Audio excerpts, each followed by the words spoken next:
Are you having a hard time figuring out what to get Dad for Father's Day? You should check out Row 1 Brand's Vintage Pictorum Gallery. They have America's best sports art. With over 7,200 historic sports prints, you're assured to find something unique for Dad this Father's Day. Instead of a boring old tie, get him a historic baseball photo taken by Henry High Sandom at the historic Polo Grounds Stadium in New York City during the 1894 Temple Cup. Or, if he's an NFL buff, check out the 1963 vintage NFL poster. These are so good looking that you'll be amazed how they turn out. Shop now at sportshistorynetwork.com/row1 and save 15% off your order. If you haven't heard about Anchor, it's the easiest way to make a podcast. Let me tell you all about it. First of all, it's free. There are creation tools that allow you to record and edit your podcast right from your phone or computer. Anchor will distribute your podcast for you so you can be heard on Spotify, Apple Podcast, and many more. You can make money from your podcast with no minimum listenership. It's everything you need to make a podcast, all in one place.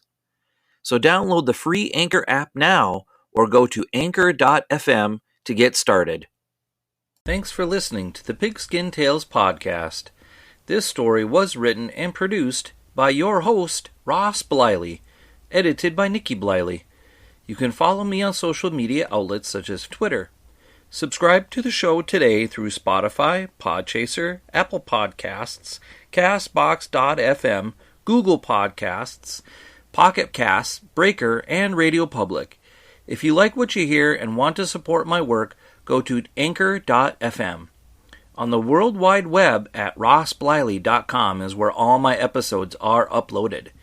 The soundtrack is provided by Kevin MacLeod of filmmusic.io. Thanks for your support, and I always appreciate feedback.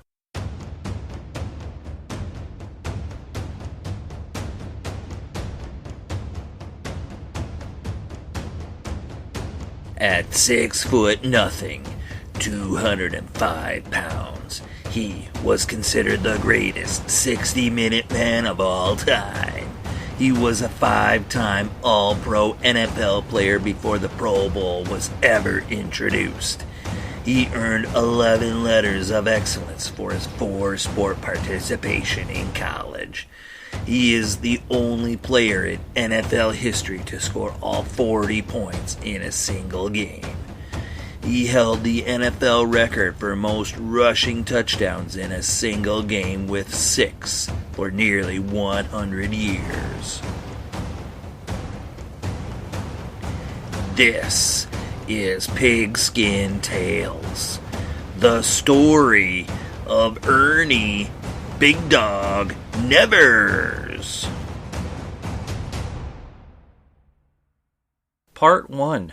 A History Lesson. Ernest Alonzo Nevers was born to George and Mary Ann Nevers in Willow River, Minnesota on June 11th in 1902. Willow River is a small town of about 400 residents and is 100 miles north of Minneapolis. In 1901, the President of the United States was Teddy Roosevelt after former President William McKinley was assassinated. Roosevelt's legacy still continues today, more than a century later. According to the website History.com, President Roosevelt's legacies include becoming America's first cowboy president, the first U.S. president to win a Nobel Peace Prize, passing the Pure Food and Drug Act as well as the Meat Inspection Acts of 1906 to ensure that meatpacking plants were clean. He also inspired the toy teddy bear, helped save the game of football, and created the Bureau of Corporations, which was a financial watchdog agency of corruption. Lastly, he was an advocate of conservation. President Roosevelt was a passionate outdoorsman, hunter, and rancher. During his presidency, he created the United States Forest Service and unveiled 5 new national parks that which protected 230 million acres of land around the United States. Roughly a couple of years before Big Dog was born, George, Mary, and the 6 Nevers kids took the 26.5-hour train ride from Fredericton, New Brunswick, Canada, to Willow River, Minnesota for a job as a hotel keeper. According to the digital research from the Encyclopedia of Workers of the Nation, in 1900 the average wage a hotel keeper made in America was around $1,250 per year. So a question for you is that enough money to support a family of 7 kids? Here's the answer. A loaf of bread cost 5 cents, a quarter gallon of milk cost 14 cents, and a dozen of eggs cost 21 cents. As long as George saved some of the money he earned, he definitely made enough to support his family. Shortly after Ernie was born, George had heard of a new hotel opening in Superior, Wisconsin. After a sudden rush of excitement, he told the family that they were moving again because there weren't enough people in Willow River to make a solid living. The kids weren't all that excited to move again, but since they were used to it, they gathered up their belongings and took another train ride about an hour northeast to Superior, Wisconsin. There they stayed for the next 18 years, allowing Ernie to grow up in a stable household. Part 2. Growing Up. While growing up in Superior, he learned hard work, toughness, and dedication from his dad and 5 older brothers. He learned kindness and respect from his sister and mother too, but was mostly competitive with his brothers. When he was old enough, Ernie attended Superior Central High School. As a freshman, Ernie decided to play football, basketball, and baseball. Although he was the biggest kid in school, he was very clumsy, uncoordinated, and slow. In the coming years, Ernie worked extremely hard at conditioning his body while working on his speed, agility, and strength. According to the online version of the Encyclopedia Britannica, Nevers played offensive tackle for the Superior Central football team. In 1920, Ernie's senior year of high school, George moved the family to California to pursue a career in farming in the Rincon Valley section of Santa Rosa. Ernie started his fall classes as well as played on the football team, but moved back to Superior in January of 1921 to finish playing basketball and graduate with his friends. During his senior season at SRHS, Nevers recorded 108 of the team's 170 total points and earned himself an invitation to play football at Santa Rosa Junior College. Referencing Google newspapers, Nevers was the junior college's stud. In a game against Petaluma High School, which is a California Division III public school founded in 1873, he scored 4 touchdowns, kicked 6 extra points, and a field goal en route to a 47-0 win. After the game, Nevers was approached and asked to play football at Stanford University for Glenn "Pop" Warner. He obliged and enrolled in the fall of 1922. Part 3. College. Utilizing Google newspapers from an article retrieved from Wikipedia, as a freshman for Stanford, Nevers started day 1 at fullback. His weight, strength, speed, agility, and position skill made the competition between players fierce, but ultimately he won the starting job. This earned him the nickname Big Dog. As a sophomore, many college media outlets wrote about how Nevers was an all-around backfield star and the backbone of the Stanford offense. In a 1923 game against the California Golden Bears, Nevers gained more rushing yards than the entire Cal team, but lost the game 9-0. Reporters wrote that Nevers' effort was single-handedly one of the greatest individual accounts in college football history. I think one of the reasons why Big Dog was a star at Stanford was because he was a multi-sport letter winner. In addition to playing football, He also participated in basketball, baseball, and track. Between the four sports, he earned a combined 11 letters of excellence. After the 1923 football season, the International News Service published an article on April 12th that told the story of how Nevers' overall athletic ability to cross over into other sports was miraculous and freak genius, and named him the Coast's premier football player, the Coast's star basketball player, the best college pitcher, and among the leading track performers. In addition, he's a crack swimmer. Coach Maloney was quoted in the article saying of Nevers, "Nevers is like the poets. His kind is born, not produced by training. He is the rare type of athlete, the generalist.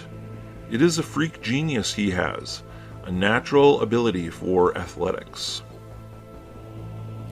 In 1924, Nevers' junior season at Stanford was cut short due to 2 broken ankle injuries. Even though he's one of the toughest guys to play on the gridiron, it was near impossible to stand without crutches. When the 25 season began, Nevers was bound and determined to be back to normal and hoped teams were scared of him to be back in a Cardinal uniform.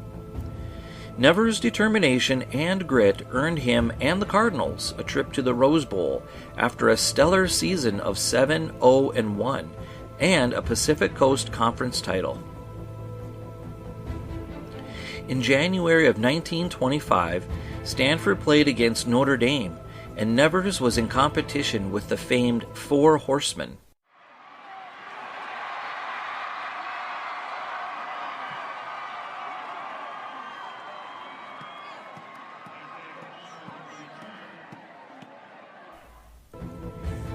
I know what you're asking yourself, or maybe even Googling right now. Who were the Four Horsemen of Notre Dame in 1925? Under Newt Rockne, the Fighting Irish head coach, the Four Horsemen were considered the best backfield group in college football at the time, made up of quarterback Harry Struldruber, left halfback Jim Crowley, right halfback Don Miller, and fullback Elmer Layden.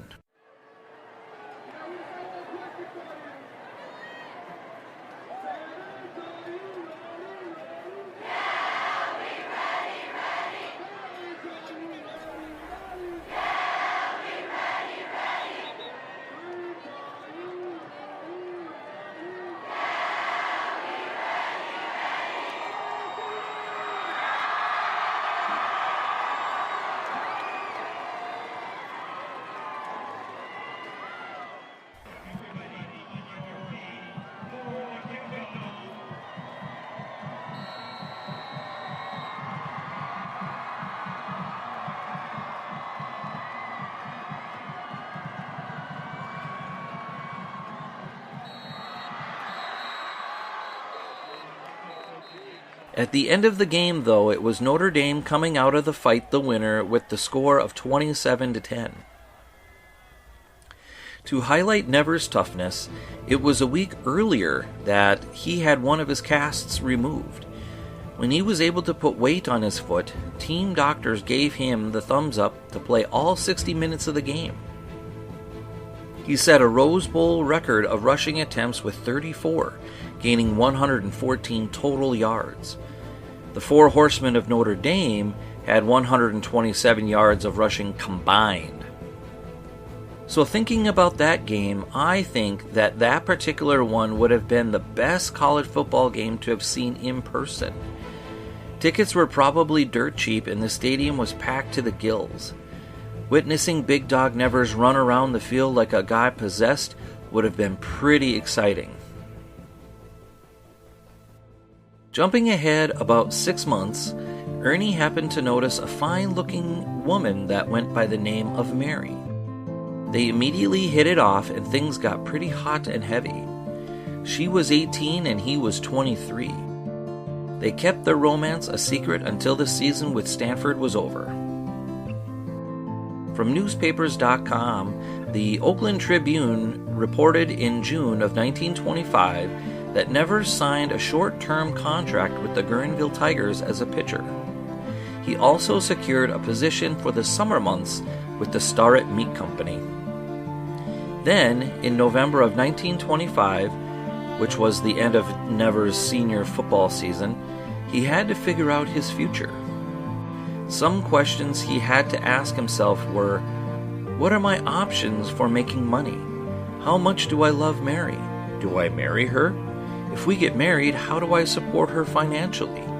He probably had a lot to figure out. He decided that it was time to ask Mary the all-important question about getting married. She said yes, and the wedding was planned for the following summer. Shortly after their engagement, he found out that he was voted to the first-team All-American team by the press. Part 4. Professional Athlete. About a month later in December, Nevers received a phone call asking him to play football in Jacksonville, Florida professionally. After a long conversation with his fiancée Mary, they believed that this was his best opportunity for him to advance his career to the next level. Nevers was paid handsomely for his time. It was reported to be between $25,000 and $35,000 to play for the Jacksonville Pros. Sadly, the team only played 2 exhibition games in early January of 1926, and because of low attendance, professional football could not be salvaged in the Sunshine State. I can only surmise then that the New York Giants and Chicago Bears dominated the Nevers-Jacksonville team. So what happened next? 2 weeks later, it was reported by the Oakland Tribune on Tuesday night, February 9th, 1926, that Nevers came back to Santa Rosa to visit with his folks about what he should do because playing professional football in Jacksonville didn't work out. The same reporter then published an article a week later on February 17th that Ernie and Mary got married at the home of Mr. and Mrs. W.J. Fitzgerald, located at 299 Pennsylvania Street, San Francisco, California, at 5:30 p.m. There were a few friends at the informal wedding, but no one knew of this wonderful event. A decision was made after the wedding that Nevers was going to attend spring training for the St. Louis Browns professional baseball team in Florida. According to the same article, Ernie and Mary moved up the wedding because he was supposed to play football in Jacksonville. However, it didn't work out, so they chose to get hitched and off he went to play baseball instead. Referencing baseballreference.com, he appeared in 11 games, starting 7 of them. His win-loss record was 2-4. He pitched underhand style in 74 2/3 innings, striking out 16 batters. He also had 4 complete games.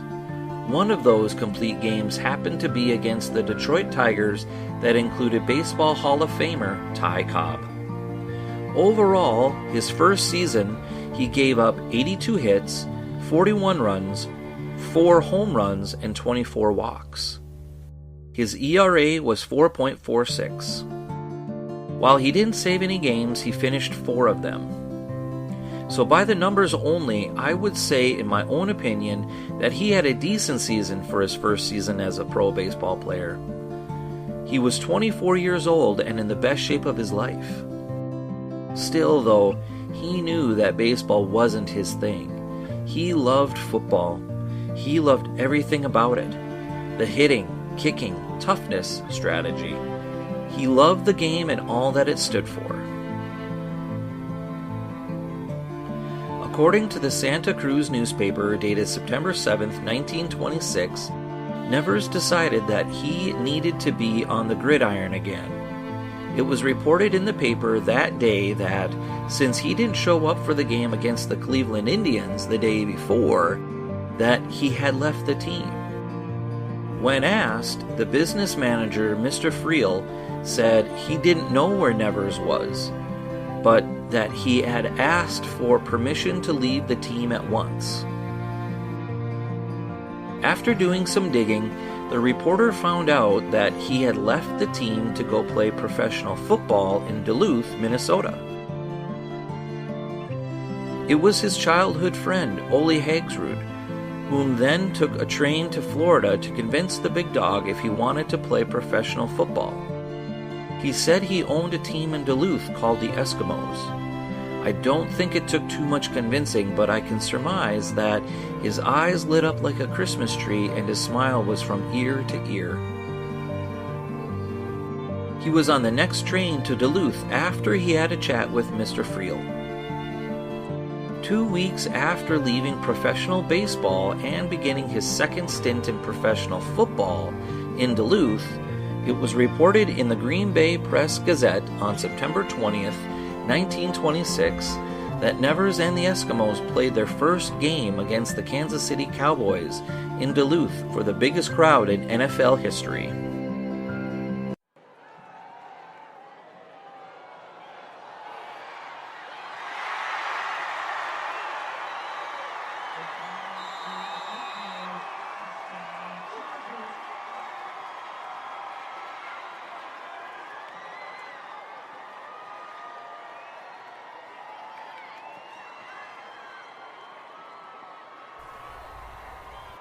It was reported as a dogfight, but in the end it was Nevers who scored the game-winning touchdown and extra point. The column pointed out that Nevers was here, there, and everywhere, and was the individual star. He was living up to his All-American ability. The score ended up being 7-0, but had the Eskimos not fumbled twice near the goal line, the score would have been 21-0. When Nevers played in the NFL for Hagsrud and the Eskimos, it was considered a pretty big deal because he and Red Grange were the two hottest names in collegiate football a couple of years ago. According to the Evening Independent newspaper located in Massillon, Ohio, dated June 5, 1975, in his rookie season the Eskimos played 29 games, 28 of them on the road. At one time, they played 8 games in a 5-day span. Nevers helped the team to a 19-7-3 win-loss tie record. That's unusual because in the early years of the NFL, they only played 14 game seasons. So the other 15 were exhibition games. In my opinion, because Hagsrud had gotten Nevers to play football again, people around the country wanted to see him play. So the team of 13 players spent 111 days traveling by bus from coast to coast, winning games and making fans of football very happy. Part 5. Iron Man. It was during his rookie season that Nevers became known as the true Iron Man of professional football because he always played. He never came out of the game. He played 1,714 minutes of a possible 1,740 minutes. The one time he did come out of a game was for 26 minutes for a mild case of appendicitis. Also, a big reason why he played so much was because the team only had 13 players on the roster at that time. So pretty much everybody had to play both sides of the ball. If it hadn't been for the NFL to rule that 14 games out of the 29 were official, Nevers would be credited for nearly all of the points scored for every game they played that season. However, it has been noted by ProFootballReference.com that in the 14 games that were official, Nevers had 71 points total, which breaks down to 8 touchdowns, 11 extra points, and 4 field goals. At the end of the 1926 season, it was reported by the Green Bay Press-Gazette, the Chicago Tribune, and Collier's Eye magazine that Ernie Nevers was a consensus pick to be the number 1 vote-getter for the fullback position on the 1926 All-Pro team. To keep himself in shape during the football offseason, Nevers played baseball for the St. Louis Browns. 2-0 Baltimore, third inning. 2 outs, nobody on. And this is what people have come to see. There it is. There it is.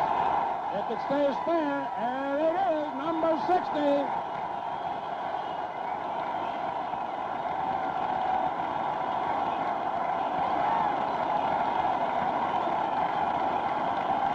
In 1927, he appeared in 27 games, starting 5. His earned run average was 4.94. He finished 13 games, saved 2, and had a win-loss record of 3-8. He struck out 22 batters in 94 2/3 innings. He gave up 105 hits, 61 runs, 8 home runs, 2 of which actually happened to be from Babe Ruth, and 35 walks. I think by far this was his best season as a pro baseball player, purely by the numbers. And in my opinion, I think that this success had a lot to do with more playing time as well as more experience in the game. It was in the fall of 1927 that Nevers decided to transition from baseball to football. The Duluth Eskimos began the regular season in October. I surmise that just before the season started, Hagsrud, the owner, called Ernie in Florida and asked him to be the team's head coach. Hey, Big Ern! This is Donnie Hagsrud. How you doing, buddy? Doing good. Thanks for calling. What's up?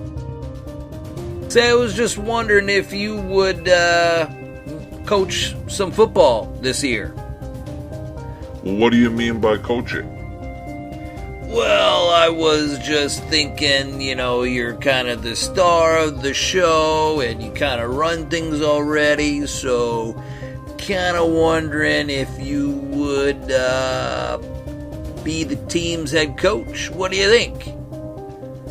Oh, gee, I don't know, Donnie. I mean, sure, it sounds pretty good, I guess.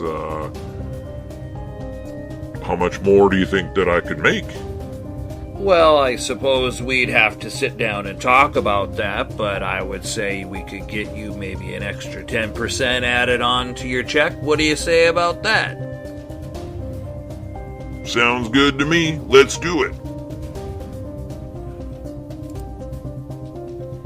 In order to convince him, he more than likely offered a pay increase for becoming the head coach in addition to the team's star player. The season ended terribly in December.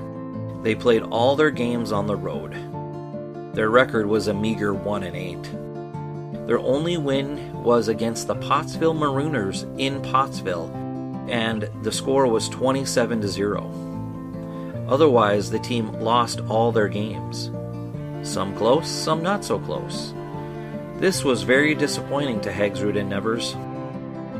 At the end of the season, Nevers had lots of individual success, such as earning first-team All-Pro honors at fullback, but as everyone knows, you can't win a team championship on the back of just one guy.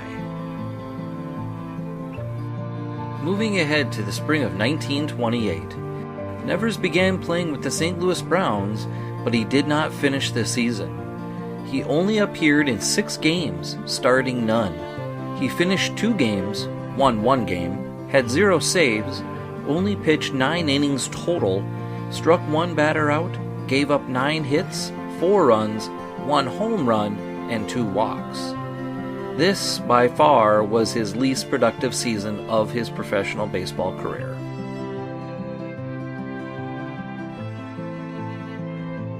Part 6. Minor League Baseball. Prior to his transition from Major League Baseball, Nevers announced on March 24th of 1928 that he was going to help Pop Warner coach football at Stanford in the fall. His reasoning was that he had hurt his back last season and didn't want to take any more chances. It was reported a month later, according to the Daily Democrat, published on May 24th, that the St. Louis Browns sold Nevers' contract to the Mission Bells, a minor league club of the Pacific Coast League, for $7,500. He was to be paid a yearly salary of $6,000 to pitch. Statistics from baseballreference.com show that in 1928, Nevers appeared in 29 games as a pitcher and 35 as a batter for the Bells.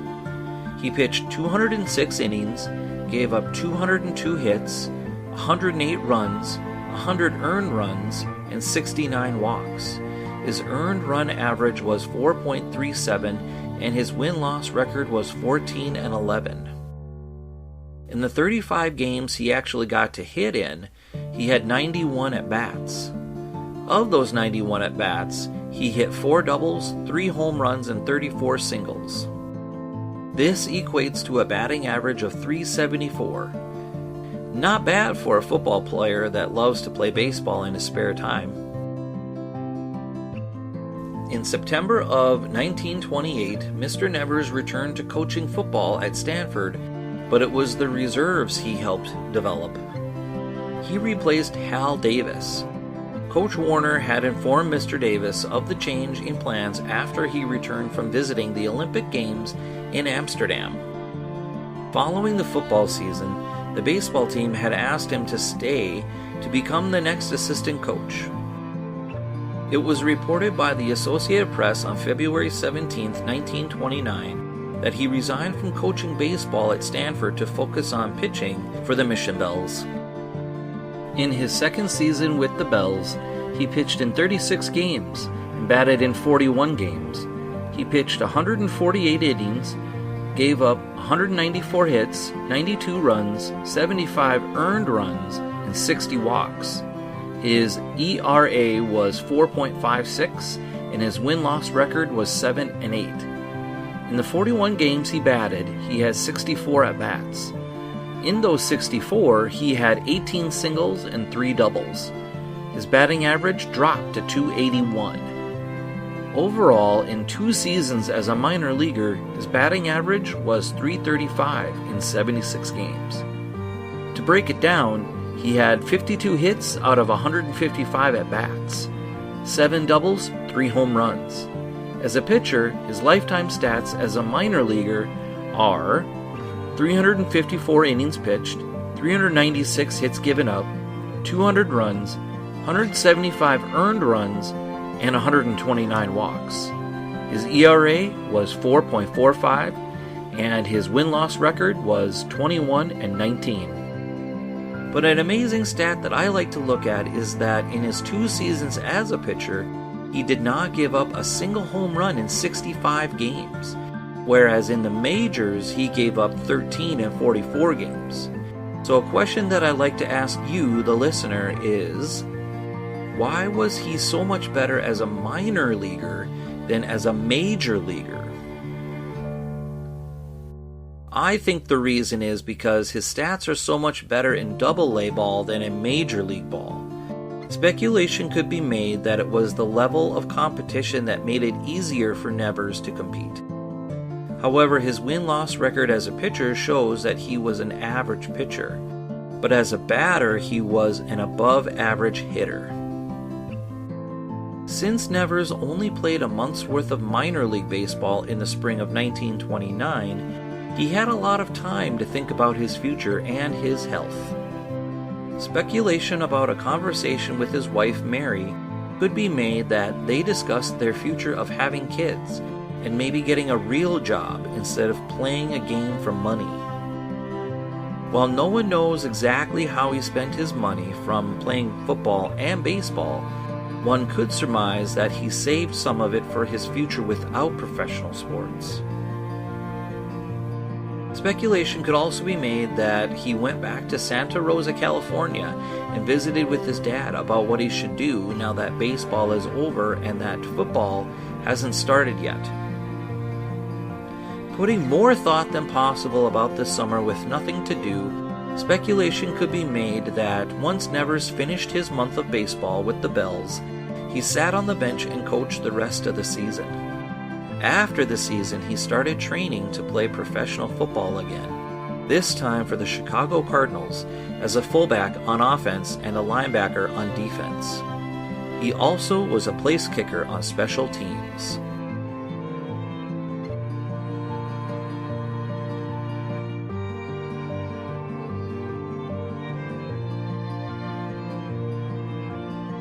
Thanks for listening to the Pigskin Tales podcast. This story will continue in the next episode. Be sure to tune in. This story was written and produced by your host, Ross Bliley, edited by Nikki Bliley. You can follow me on social media outlets such as Facebook and Twitter. Subscribe to the show today through Spotify, Podchaser, Apple Podcasts, Google Podcasts, Castbox.fm, Pocket Casts, Breaker, and Radio Public. If you like what you hear and want to support my work, go to Anchor.fm. On the World Wide Web at rossbliley.com is where all my episodes are uploaded. The soundtrack is provided by Kevin MacLeod of filmmusic.io. Thanks for your support, and I always appreciate feedback. Sources of information were found on the web at newspapers.com, 1900 to 1909 prices and wages by decade from the Library Guide at the University of Missouri, ProFootballHallOfFame.com, History.com, the Online Encyclopedia Britannica, the National Football Foundation, BaseballReference.com, ProFootballReference.com, and ProFootballResearchers.org. We here at the Sports History Network proudly partner with 26 podcasts, all revolving around the history of sports. But did you know that many of our hosts were sports history authors way before they started their shows? It's true.